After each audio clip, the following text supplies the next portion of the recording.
In this guide, I'll show you how to download and install FiveM on PC.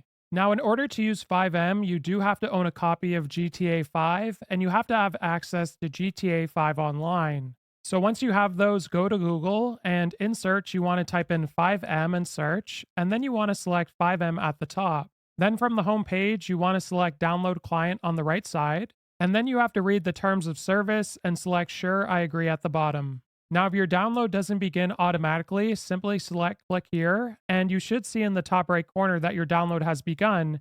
And once it's finished, you want to run the application. Then FiveM will begin downloading and installing on your PC. Then it's going to open this window, and if you have a look at the top, it says go to your game directory and select GTA5.exe to be able to launch FiveM.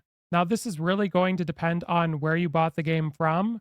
For example, if you got it from Epic Games, you want to look in that folder.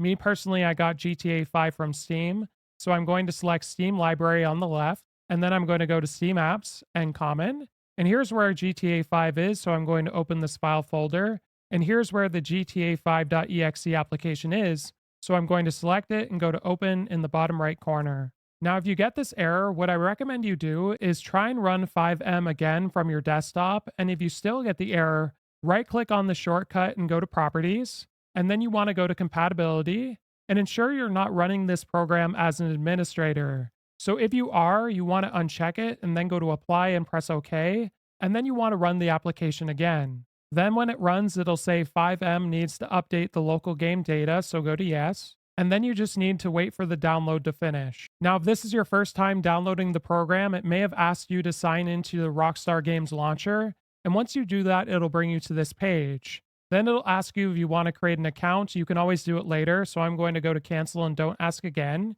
You can always find it in settings. Now you'll be on the home page of FiveM where you'll see you can link your account in the top right corner. And here's the settings cogwheel. And if you have a look at the bottom, this is where you can host a server or start your own server. If this guide was helpful, like and subscribe, and we'll see you in the next one.